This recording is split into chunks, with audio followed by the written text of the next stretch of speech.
Adeyemi Adelekan is a researcher at the University of Manchester and the visionary founder of the African Social Enterprise Workshop, ASEW. With a PhD from Middlesex University in London and over a decade of experience, his work focuses on building circular business models. He has helped guide ASEW's expansion into a platform that has reached and supported thousands of social entrepreneurs across Africa. As our keynote speaker and the director of the annual Sustaining Impact Summit, he is committed to empowering self-driven, lasting impact across the continent. Please welcome Dr. Adeyemi Adelekan. Thank you very, very much, Rita. And thanks to everyone. Hello, everyone. Good to see you again. And well, welcome to the Sustaining Impact Summit, the 7th edition. I'm so happy that you are able to join us. And it's been months and months of planning. And yes, we're so excited that the day is finally here. And it's good to see some lovely faces as well on the call. I was seeing all of the speakers joining. I saw, I've said hello to Daisy earlier, Olivier. I saw Sophie join earlier. I think I saw Jenny. So I'm seeing quite a lot of people join. So thank you to all of the speakers, all of the partners that have made this possible. Yes, Sophie, I can see that you're here. Thank you for those of you that have made this possible, and to all of the participants as well, all the attendees this year. Your energy is just amazing. From the chats to the WhatsApp group to the email, all buzzing and social media buzzing. Thanks to all of you. Okay, I've got a few slides to quickly get off as I officially opens this summit. So permit me to try and get my screen, share my screen. So we have been receiving, there have been questions around, African resourcefulness, what does that even mean? And why are we even talking about that? So I just wanted to get a few things off my chest about that. Just starting with a bit of the literature about it, looking at resourcefulness in the literature. It's always about this idea of fostering and mobilizing material and non-material resources, right? But what I also found is that it's always towards something. It's always towards achieving a particular goal to enable positive changes, like in the case of this study, right? But I always like to kind of do a ChatGPT check as well, because these days ChatGPT, is the thing. Artificial intelligence is sort of taking over in a way. So it's also kind of aligns with what literature is also saying, because of course, it will curate everything anyway from the internet anyway. So it says it's about utilizing available resources as well to achieve a certain goal.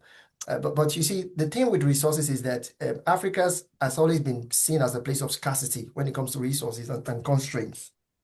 And I believe that last year our summit kind of dealt with that it's not like we kind of have scarcity or constraints, right?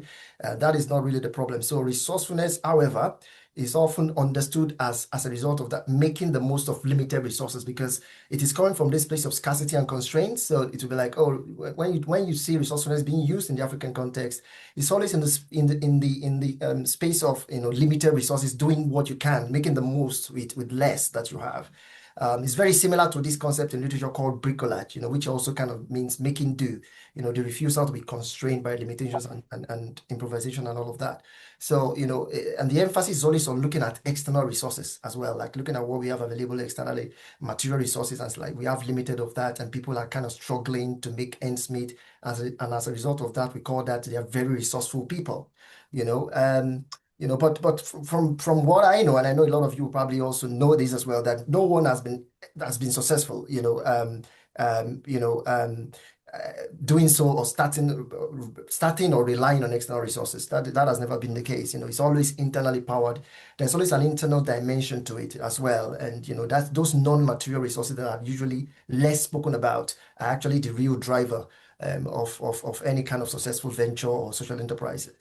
So the African resourcefulness that we are proposing here, I believe, is the one that is doing more with more. It's leveraging more of who you are, what you already carry within. So it's not so much of what people can see in the external environment, but it's so much of what you have within. Anyway, in this short talk, I want to highlight that resourcefulness is about three things, according to my research and what I found is perception, how you view the work you do and those you serve. It's about position, shift from being a receiver to becoming a giver. And it's also about proactiveness, trusting that you have enough to start and to position yourself for whatever change you want to see, right? So to get into those three to to kind of buttress those 3 points, let's look at donor agencies and the income source. Let's start with that. We have bilateral agencies, multilateral funds, like looking at the flow of funds into the impact sector in Africa. So you will get to see that we have like all of these different organizations giving into Africa in form of foreign aid or grants, right?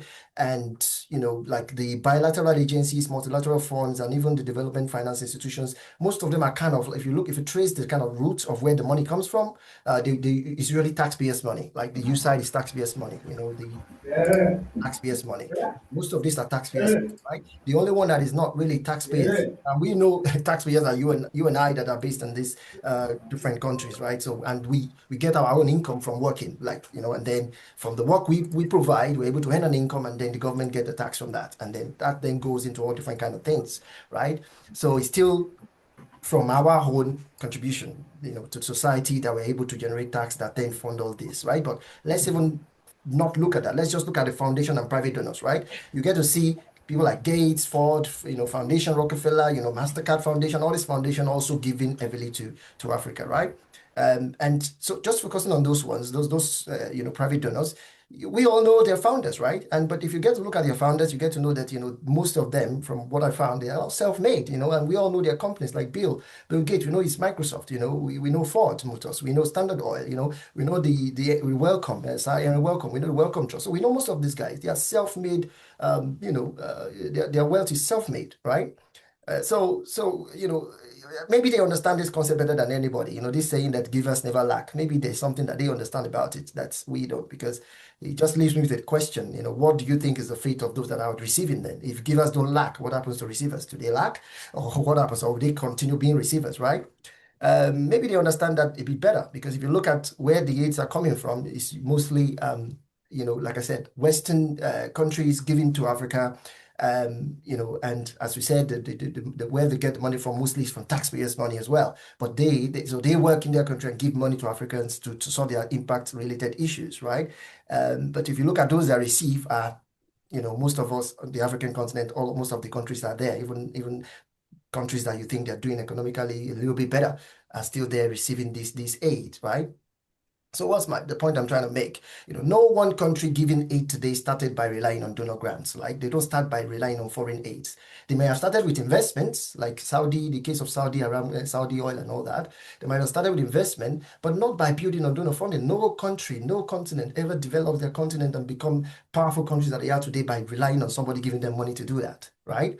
So, and despite all the money that is pouring into Africa, this is still kind of how we are doing. Like even recently, like this article here still says that Africa still needs acceleration.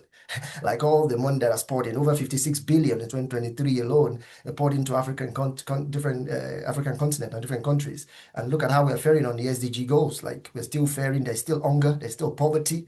We are not even compared to other nations. The graph at the top is the wealthier nations, and we are not even anywhere near. In fact, the only part where we are doing well is in the area of HIV, AIDS, and it's mostly health related, and you can maybe credit that to maybe Bill Gates and all of what they're funding. But the people are still hungry, people are still poor, even with all this money coming in. So it really causes, there's a shift is needed. We really need to rethink all of these things, because something is obviously not working. And so I believe it starts with us. Those of us are the social impact and innovation in Africa. We need to start to decide.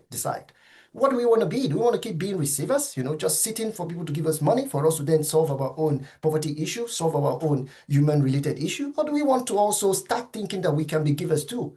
There is nothing wrong in us also positioning ourselves as givers and starting our impact-related work with that kind of a mindset. So I really feel positioning matters. Like, where do we want to position ourselves? As a receiver of grants and aids and foreign aids, or we want to walk ourselves to the point whereby we are givers, just like all of those private donors that we industrials started businesses, started companies, became very successful, and now are giving billions of dollars or pounds to the African continent. We can also replicate that on the continent, but we can't start doing that through donor grants or aid. Now, what has this got to do with resourcefulness? Right. Let me just talk about two stories very quickly. One is Muhammad Yunus, which I'm sure a lot of us in the room know about. I had this book a while ago. I've read it. The first 10 pages of this book really struck me when I read it recently again as I'm preparing for this particular summit. I didn't even really read it like that the first time I read the book, but now I read it again, and I was seeing that he actually was highlighting in the first 10 pages of the book, the keys to resourcefulness in the first 10 pages of the book, how he actually built what he has built today, as a social business, pioneer, right? So the way he described what he's doing, he saw his work as a calling. The perception of his work is so important, it's so key here, that he saw it is like it's a calling. It's like he's called to do this, right? He talked about unshakable faith in human creativity. So it's also the way he saw those he was serving, those he felt like he was called to serve. The poor people in Bangladesh that he was called to serve. He saw them as bonsai trees, basically saying that they are like trees that if you put them in the right environment, they have the agency to create the kind of life that they want for themselves. The environment is what is limiting them. So it's the way he saw his people. He did not see them as they are hungry, they are poor, we need to go and get fund to come and feed them. I can't feed them on my own. I need people to give me money to feed them. He's not seeing them like that. He saw them as these are people that are creative. They just need the right environment created for them. And he saw that, what can he do? Then the next thing is he started to think about, what can I do for them? What could I do to help? How can I make myself useful to at least one person? All of this is in the first 10 pages of his book. And that is the perception of himself. So he also saw himself that, look, I might not have all the money to feed all these people, but there is something that I have that I can give to them, that I can use to help them. So he has the right perception of himself that, he doesn't have less. He has more to give, and also he even talked about reaching into his own pocket and giving to sort out about $27 or something that some people were owing. If you read the book, you will see the story in the first 10 pages. So even him reaching out to his pocket already shows you that in his mind, he's a giver. He's not seeing himself as, I'm waiting for somebody to give me money to look after these people. I have some money that I can use to sort these people out right now. Let me use this money to sort them out while I work with them to figure out long-term solutions to their problems, right? And he then decided to say, okay, you know what? I've sorted this problem out. Let me now start talking to banks. Let me talk to companies that could give investment. He's not looking for aids. He's looking for investment, people that can support the work that he's doing so that he's able to build a system around those people that are able to then, be able to make something up for themselves. So he even offered to become a guarantor to get loans. Loans is for them to be able to do business with. It's not the aid, it's not the grant, he's not looking for that, right? So his proactiveness was also there as well. And he didn't even use anything. He doesn't even say I have money or something. He just said he used himself as a guarantor. He put himself up. So that means it's again another kind of correct perception of himself, that I have something. He used persuasion skills. You try to persuade the bank. You see, these are things that are non-material. They are non-material stuff that he actually deployed for him to get the banks to do this. And he became successful with the guarantor for a while, which then led to him creating the bank called Grameen Bank today. And look at all of that key to resourcefulness step that I just highlighted: perception of self, perception of others, being proactive, and also positioning himself as a giver. This is what it has led to: multiplication, growth. It has led to him creating different, the banks, the Shakti, the Danone Food, the water, IK Hospital. This is what it has led to by him deploying himself, being resourceful himself, and then this is the outcome of that. So I also remember a story because I grew up in the church, and I think this story also resonates very well with the theme of this event, and also with the story of Judas that I just told right there. It's the story of the talents. I don't know if any of you know about that story, or if you're a Christian, you probably know about the story, but I think it's very, very relevant to this concept of resourcefulness that we're talking about, because talents here represent gifts, abilities, and resources, the way it was used in the Bible, where the story was told. And the story highlights the step to resourcefulness as well. How can we become better resourceful? What are the steps for us to take? And it still hinges around this idea of perception, positioning, and also proactiveness, being proactive. It talks, so let me tell you about the story very quickly before I then tell you the steps, right? So it's about a master trying to travel and has 3 employees. Gave the first employee his resources before he leaves. He leaves for them to look after. He gave the first 5 talents. He gave the second 2 talents, and he gave the last one 1 talent. He did that according to the ability to manage those talents. Then he left. Then the one with 5 talents said, I'm not just going to hold these talents. He was more focused on his master, that when his master returns, he wants his master to get more. When he gets back. So he decided to go to work with the 5 talents. He invested it, he tries to grow it, and was able to grow it into 10 talents. The second one did the same thing, grew it into 4 talents. But the third one said, no, I know this master. I don't think he's just trying to reap where he doesn't sow. I'm not going to do this. I'm just going to bury that talent. And when he comes back, I'll give him back his 1 talent. And when the master came back, that's exactly what he did. So the master was very happy with the ones with the 10 and the 5, and he put them in charge of more responsibility. So they're able to look after more part of his businesses. While the one with one, he said, you are not a very good employee. You didn't even try to invest or even just put it in the bank. You could even try to do that so that it gets a bit of interest. So he said, I'm even going to take this from you because you can't manage anything in my business. I'm going to give it to the rest of those that can manage it. So he took what he has and gave it to the others. And I think that's a good story of being resourceful, right? It's a good story of resourcefulness, right? Because, it first of all highlights this focus on others that I talked about in Yunu's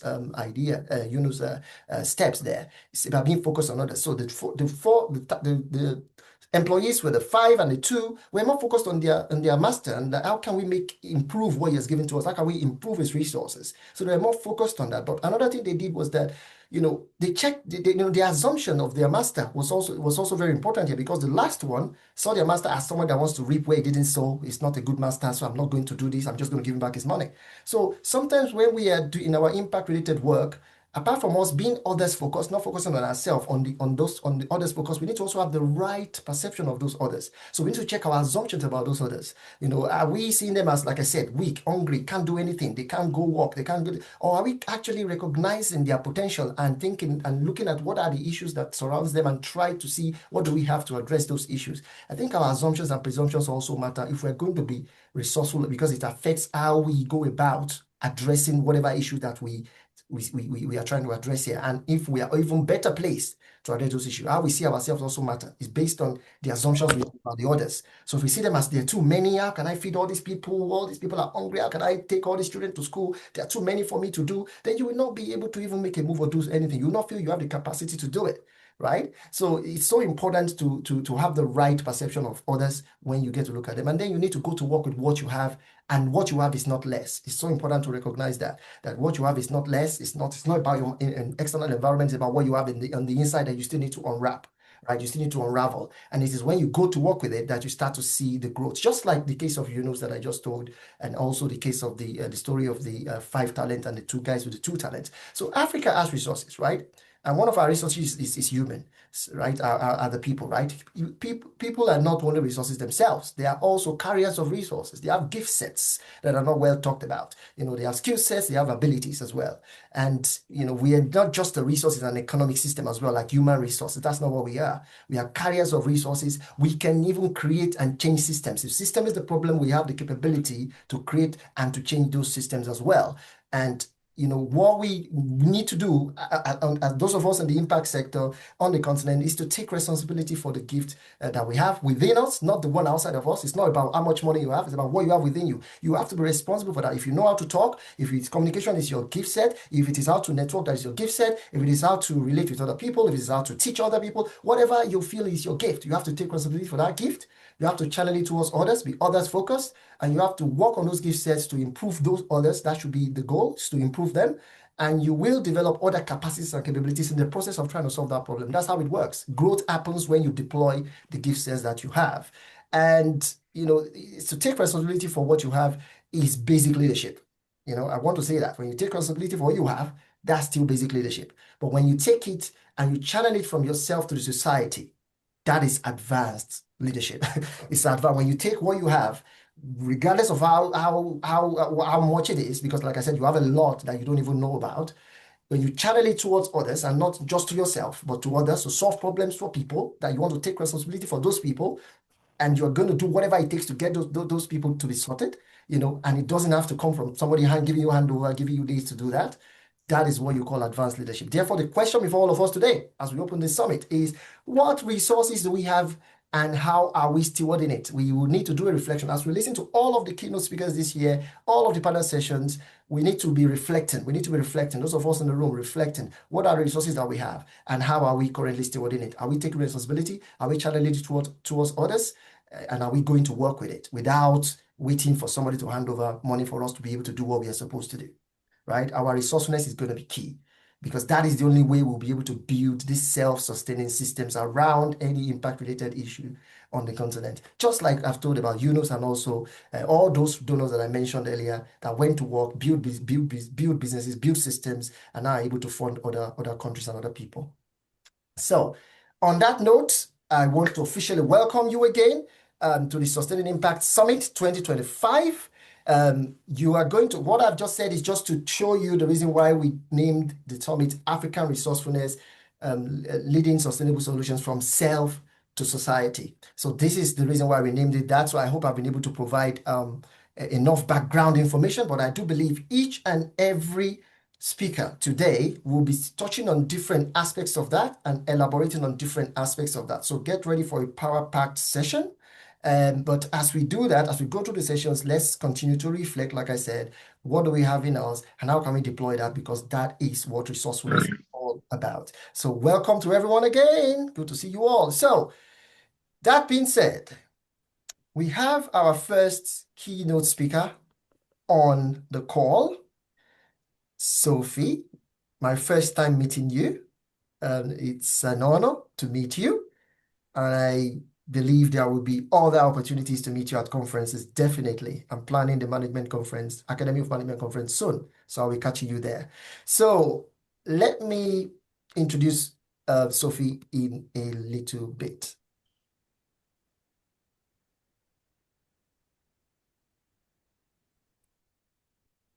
Professor Sophie Bacq is a globally recognized thought leader in social entrepreneurship and holds the Coca-Cola Foundation Chair in Sustainable Development at IMD in Switzerland. Her work centers on investigating how entrepreneurial action can solve intractable social and environmental problems. With her research published in top journals like the Academy of Management Review, she is a leading voice in social entrepreneurship and research. As a speaker on our panel, she is here to share valuable insights on creating impactful solutions. Please welcome Professor Sophie Bacq. Thank you very much. I hand over to you now, Sophie. Thank you so much. These videos are fantastic. So thank you so much already for the warm introduction. It's nice to meet you, Adeyemi, finally, after so many emails. As you said, this takes a few months of preparation. So this is the D-Day. You kicked it off very, very inspiringly just a few minutes ago with your remarks, and I'll try to build on those. You should see my slides. Yeah, super.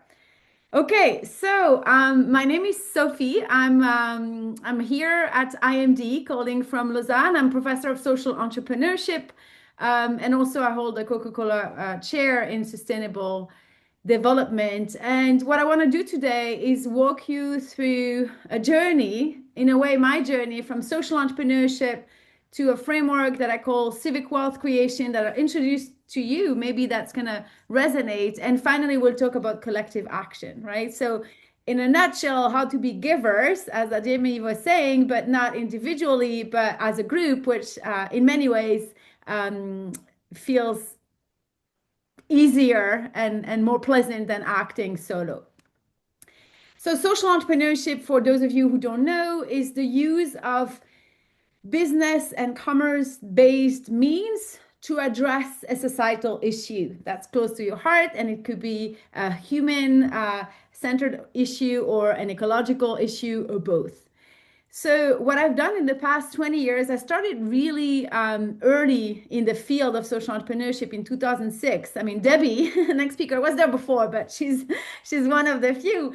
I was quite intrigued how adding this adjective of social actually changed what we meant by entrepreneurship, right? And so I told you I would share with you a journey. Well, the journey that I'm sharing now is one of my thought process as an entrepreneurship scholar. So I was trained in Belgium, where we had several entrepreneurship professors. And in entrepreneurship, first and foremost, we're interested in understanding the people, the individual, right? Like what are their mindsets? What are their traits? What makes these people, take more risks than other, for instance? And so I'm showing you pieces of work for the academics in the room if you're interested. But back then, and you can see the date is more earlier on in my career, looking at elements such as empathy and self-efficacy in driving social entrepreneurship, questioning here at the bottom whether social entrepreneurs are actually more, more moral because they focus on social issues and asking those questions. And then came a wave of research at the organizational level that wasn't launched by me, by scholars, in particular from the US, Julie Batilana, Wendy Smith, and many others who started looking at the organizations that were started by social entrepreneurs and saying, well, how does that work? How can you actually pursue doing good and at the same time build a business model that's going to be financially viable? And so I did some work at that level of analysis as well. And I must say, it was only maybe 7 years ago that I started taking more seriously than I should have at the beginning, the fact that when we study social entrepreneurship, we should care about impact, right? That's the theme of your summit. And yet, as scholars, we think about the person, the business model.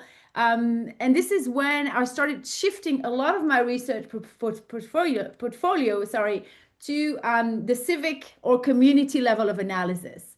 It started with a few papers. There were one that was looking at the published literature and really realizing that the community is where change happens, right? Stop looking, high up in the air or thinking in very abstract terms about the SDGs. Like, look in your communities, how these SDGs manifest, and the impact will be greater and more profound and more anchored in the locality. And so published a few pieces on this idea of community embeddedness, and civic wealth creation. And in a way, we were not, of course, the first to think about that. And this was already in the Agenda 2030, right? So if you look under SDG number 11, the statement was that clearly local communities are the ultimate beneficiaries of the 2030 agenda, but they're also co-implementers rather than simply beneficiaries, right? They are active, they're givers, they're not just receivers. I mean, this is really what Adeyemi was saying earlier on, but more from a collective standpoint. Another study I want to highlight here so you can see the journey, and it's almost chronological, was a literature review. So we reviewed 227 text articles of published research, and we were interested at what we would find at the intersection of impact and entrepreneurship, that's in a way social entrepreneurship, but adding communities. And I'll skip this for sake of time. I'm happy to provide my slides as well. What we found is that when we say community, and maybe that's relevant to you if you're doing work in your communities, is oftentimes we think of a community of place, a geographical community, and people share the place, and with that sometimes they share an identity, right? So I grew up in Belgium I was there for 28 years, and I really identify as a Belgian, right? Even though I spent after that 13 years in the United States. But the research review that we also did showed that beyond community of place and identity, there were 3 other types of communities. So one was community of faith. So not faith, not religion, but faith, the fact that some communities are just affected by external elements on which they have no power to change. And this could be a natural disaster, right? And if you think of the community of Haiti that's been hit by this natural disaster a few years ago, it actually made them stick together for these very unfortunate and sad reasons. But also you could think of communities on the African continent and other continents that are stricken by, systemic poverty, where it's the faith and there's like systems that are just repeating themselves. Communities of interest, this is more akin to social movements and people who want to, change the world or, reduce CO2 emissions or make cleaner, water in the Swiss rivers or whatsoever. And then finally, the communities of practice. Importantly, because all of that is kind of building blocks to what I'm going to present next, is the roles of communities actually can be very varied, right? The framework that Adeyemi used was, giver, receiver, right? Beneficiary is more of a receiver. The entrepreneur is going to be a giver. But in between, we found communities that served the role of context, other that were supporters. Sometimes they were partner, and so on. So there's in this article different ways that we'll look at the roles of communities, and it can be actually more varied than these 2 extremes of the spectrum. So what studying communities in social entrepreneurship has taught me, or what studying social entrepreneurship through the lens of communities has taught me, is a few things. First, what I call the civic level of analysis is key to really understand impact and the difference, hopefully positive, that social entrepreneurs are making in the world. Second, the power of entrepreneurial bottom-up solutions in making a positive social societal impact is key. So it's really about, we talked about the investments that maybe big corporations, making on the African continent. You were talking about that earlier. But to really make change happen, there's going to be a need for also bottom-up forces to actually, take ownership of the problems and with that of the solutions. And finally, I'll talk about that in my remaining minutes, the necessity of multi-stakeholder coalitions. But in short, the necessity of having multiple types of actors involved in change. Okay. So with that, Adeyemi had asked me kindly to share a little bit about this model, which was published a few years ago, back in 2019, on what we call civic wealth. And so there is the academic article that you can read. It's 40 pages. If you're lacking time, I'd rather you read something than put it in ChatGPT. So if you're lacking time, I'll send you the short version, which is the version I published in I by IMD. This is our magazine here at the business school. So basically, what do you see here on the slide? You see at the core of this Venn diagram an outcome that is desired for change, which could be called social impact, and which we call civic wealth or civic wealth creation. And what this model is assuming is that multiple kinds of actors need to be present for civic wealth to be created, right? So one actor is going to be the entrepreneurial agent. We're talking about resourcefulness at this conference. I think it fits really well with this idea of recombining resources at hand, innovating, and so on. So the entrepreneur is key in making a difference. This really builds on decades of knowledge on social entrepreneurship. In addition to that, if you think of traditional entrepreneurship, an entrepreneur's idea and bold vision will go nowhere if there's no funders, especially for those solutions that scale, right? And so these funders are represented in what we call here regimes of support or supporters, which can be financial, but it can also be other kinds of support like mentoring, legal advice or whatsoever.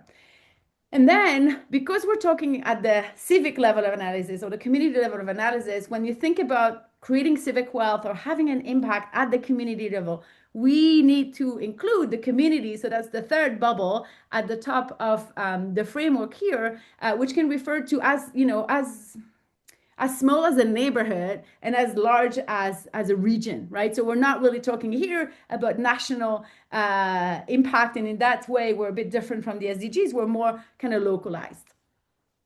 And so this idea of civic wealth really refers to wealth that is more than money and material possessions. That brings us back to this idea of the commonwealth and looking at wealth that can be, health capital, social capital, all the kinds of capital that, an entrepreneur with the right support and the engagement of a community can really bring to that community. Okay, so I'll finish on that. This idea of collective action. So that's even more recently, let's say 2 years ago, I started a research project with some collaborators here in Geneva, in Switzerland, on collective action and social impact and sustainability. And so this builds on this idea of, you have these different actors working together magically in the civic wealth creation model. But in truth, there are more challenges than quick wins, right? So it takes a while for actors to get to know each other, to align their agenda, to really stick to the mission and so on. So we're in there for the long run.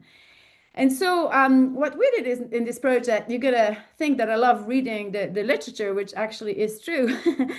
We did another literature review that looked at management publications and this keyword referring to the phenomenon of collective action. And you can see definitely this has peaked, right? I mean, 2005 started to, gain some traction, but 2015 really exploded. And I think this is to be related to this idea of creating the world a better place, and engaging with sustainability challenges.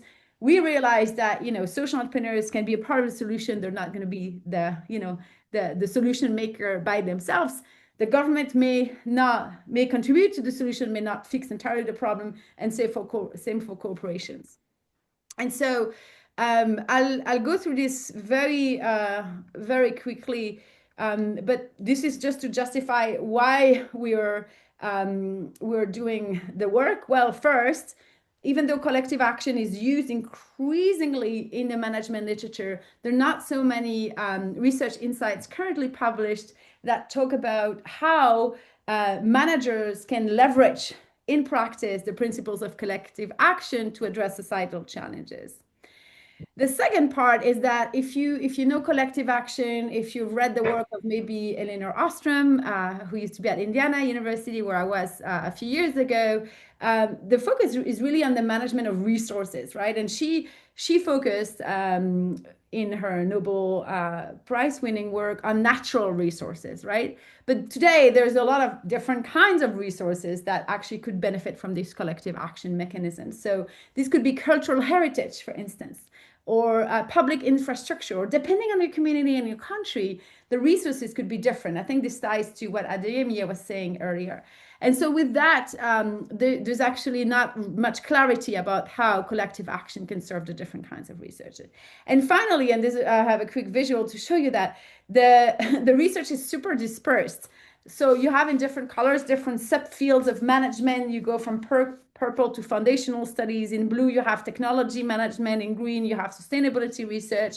In yellow, you have institutional theory. So once again, it's great to be here today, all connected together, because in scholarship, sometimes you have different schools of thought or different groups of scholars who are interested in the same phenomena, but don't get to talk to each other that much. And so we're aiming to reconcile that with our literature review.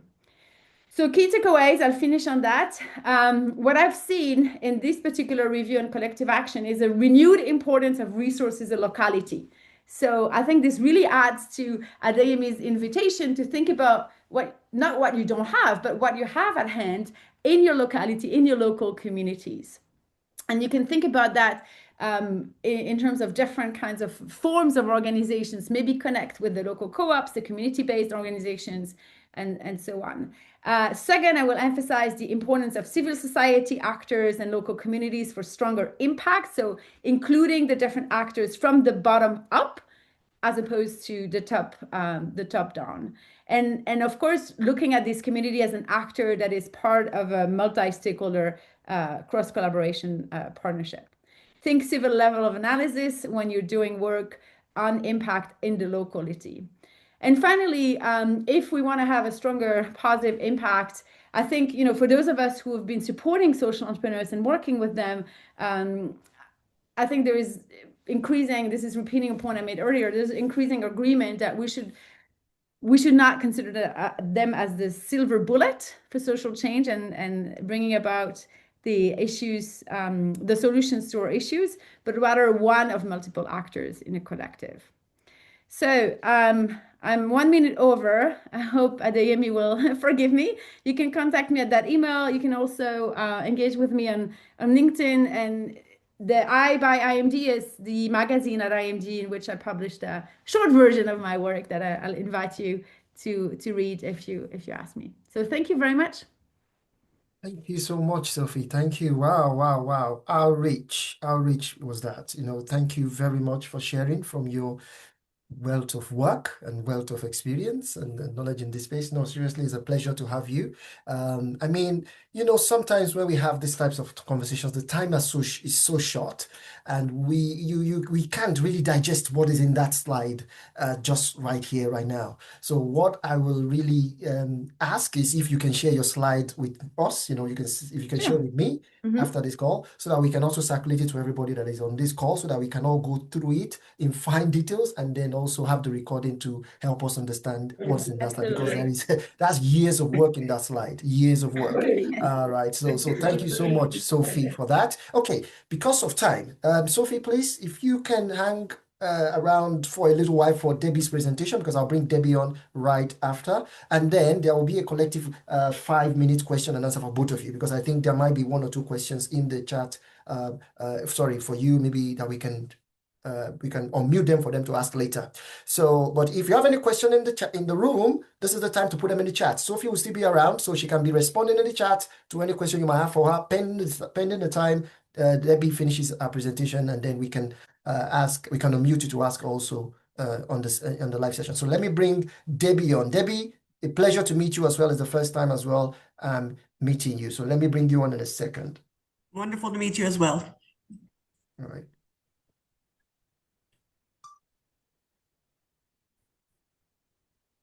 Debbie Bacq is a leading expert in social entrepreneurship, specializing in systems change, ecosystem development, and education.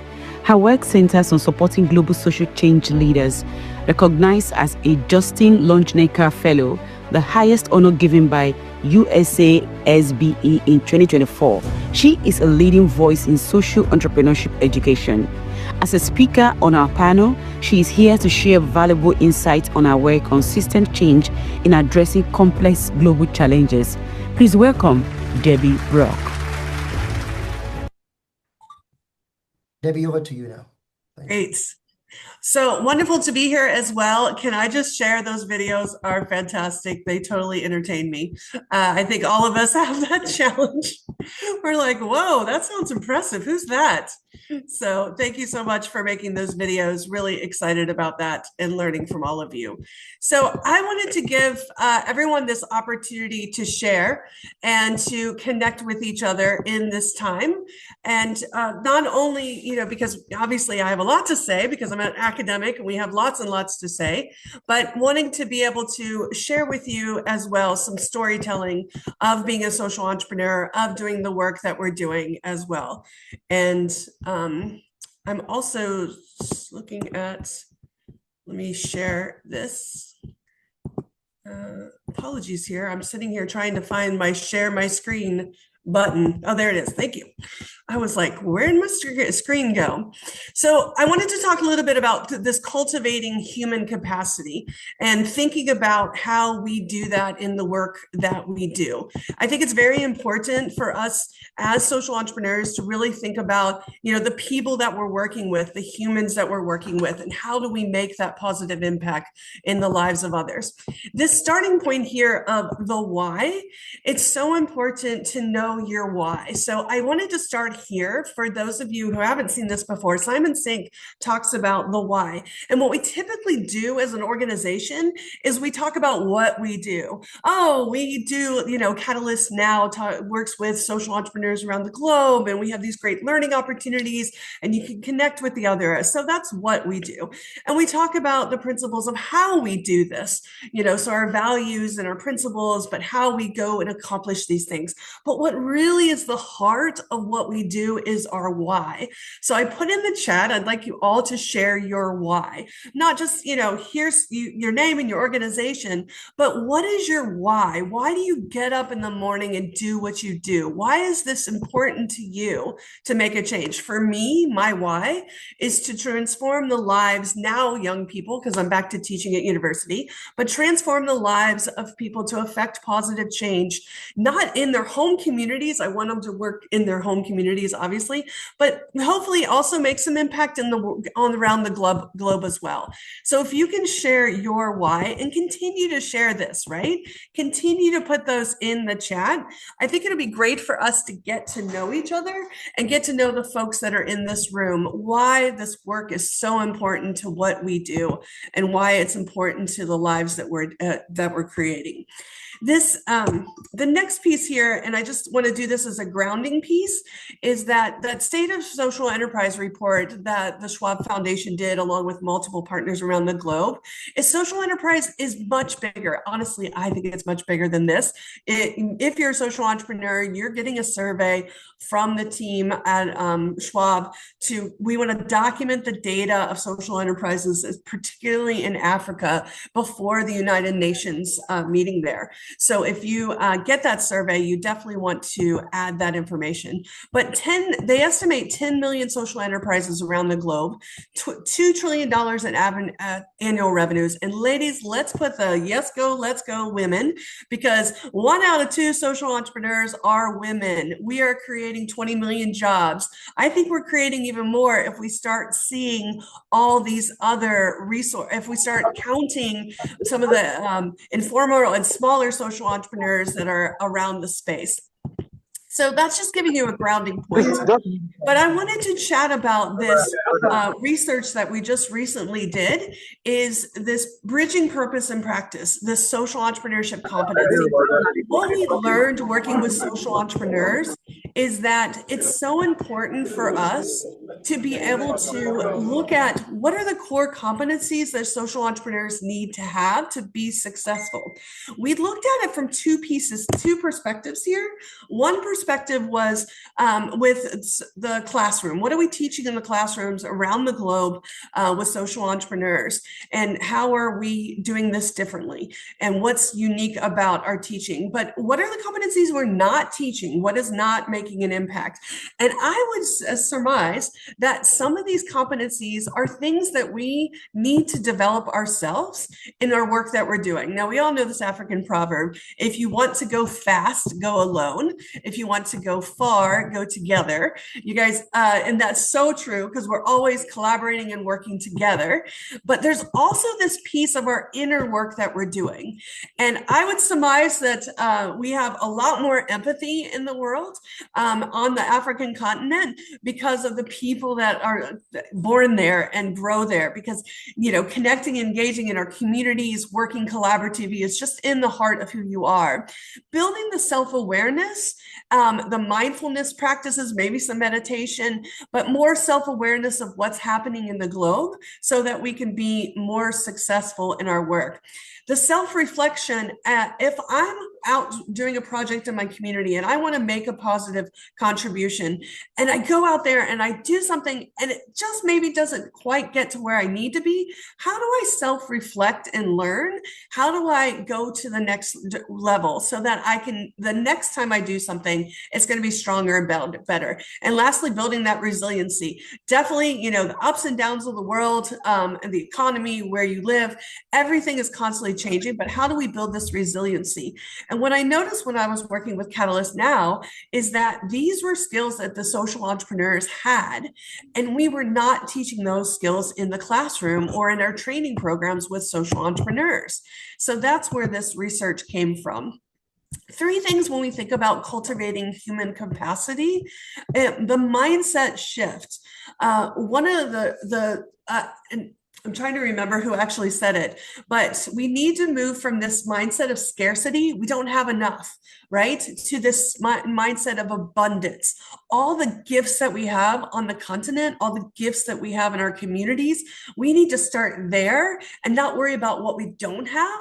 Those resources that we do have, the amazing human capacity, the people that we're working with, the passion and love for our land and where we live, and how do we build that and we make change that way. Obviously, we need that skill building. So part of our mission with doing this research was to say, okay, let's go talk to social entrepreneurs next. And what are those leadership skills, the technology skills we need to develop, and understanding the way systems work, how the whole picture works.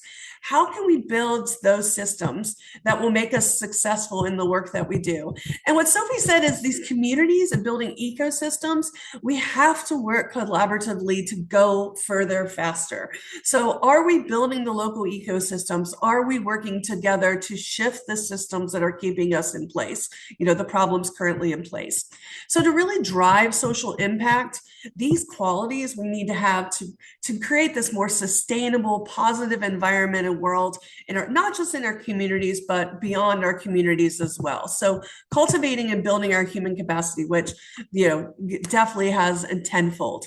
So I wanted to take this chance to spend a little bit of time just on the system side of things, because ultimately we want to shift the systems that are keeping us in the system currently in place. And systems change. If you haven't really heard about it, I think we like to say cool words and, we don't always provide that foundation for it. But systems, when we think about it, we talk about the root cause of the problem. So we tend to put Band-Aids on the problem. And so we do something to address food insecurity or address homelessness, and it's a Band-Aid approach. What the systems approach says is, let's get down to the bottom of the iceberg. Let's get down to the root causes so that we can address the full system, the full problem. So if I'm looking at homelessness, I want to look at, what are the root causes? What happens before you get into homelessness? Was there a job loss that you had? How do I keep you from losing that job? How do I keep you from losing the home in the first place? So what are the root causes that lead you to get to that level? If you look at the 6 conditions of social change, which John Kanya and Peter Senge and some others had created with FSJ, they talk about transforming the structure, so the structural system in which we work in, changing the way power dynamics work and the policies and infrastructure within our communities and the rules in which we are guided by. So that has to do with the regulatory change, etc. But ultimately, it's that shifting the mindsets and the power dynamics. So can we shift the mindsets of the people to ensure that we can shift the problem?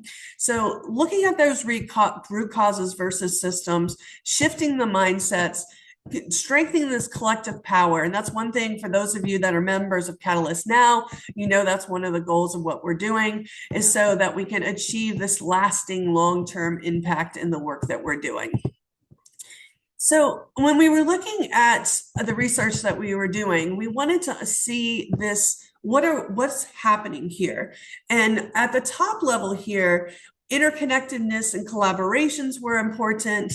And so we were also looking at the practical side of, like, we need to have business skills and understanding financials and some of the basic things. And so when we were looking at this, we said collaboration in the community is key. Seeing those interconnections of how things do, working in the fields, mapping the stakeholders, do a community mapping to understand those gifts, those resources that we currently have that we can utilize. I may not have the facility that I want to have. I might want to build a business or a location, but could I rent the local church? I love the church is my favorite in the sense of at faith-based institutions, Monday through Friday is usually free. So is there a way that we could utilize that space instead of having to buy space? So what can we do within the community? Self-awareness in those mental models. So looking at the biases, unlearning our own biases of, that idea of the mindset of, I don't have resources, to, I have an abundance of resources. I have my own human capacity. What can I do to be successful? So that positive side of things. And critically questioning the problem that you're trying to address will always be important. So always looking at that problem and understanding it better. So, and then understanding the system's complexity, because the problem is much more complex than we realize. If you're an educator that's on here, we talk about the complexity, looking at the problem, the root cause of the problem. And University of Oxford has a great program called Map the System. And so you spend the whole time looking at the problem, because until you truly understand the problem, you can't really affect the systems level change and come up with a really viable solution for change. So looking at the problem and understanding the problem very deeply in that work. And then again, moving from problem to solution. So can I move this to the next iteration? Can I do that change in the work that I'm doing? And think, for us, for social entrepreneurs, we're not just looking at profit, because we do want to make money from the work we're doing, but the purpose is foundational. The purpose of our organization, what we're doing, is foundational to the work that we're doing.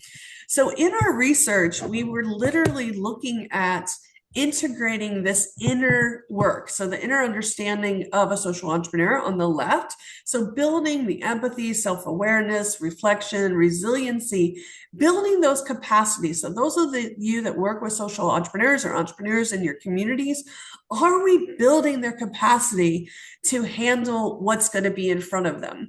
Resiliency is one that I've seen a lot within Catalyst members.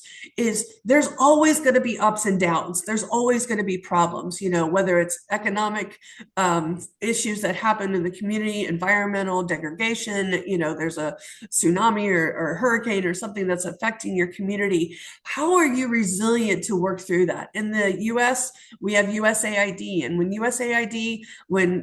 the president, shut down USAID and made it happen, we all went, holy moly, what do we do collectively? But the resiliency of the people are coming up to say, no, we have to keep the momentum of the work that we're doing to achieve the SDGs. If you noticed last weekend, Warren Bennett, just gave a bunch of money. Bill Gates is going to get rid of all his money before he dies.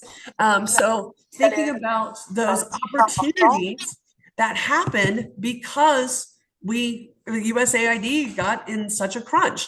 So building that capacity. And then this right side of it is, are we building our interconnections, collaborations? Sophie talked about collective action where we're all working together collectively. How are we working collectively? You can't do it independently. Don't think it's just you. There's a whole community behind you.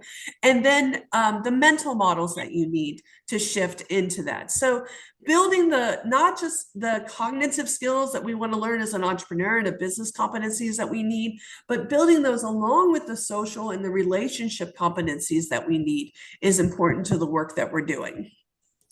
I would be remiss if I did not take the time to bring up the systems work of social change. That, if you know Francois Boschini, he's a proud South African. He's the co-author on this book with Cynthia Rayner, who was actually at the University of Cape Town when they wrote it. Really great.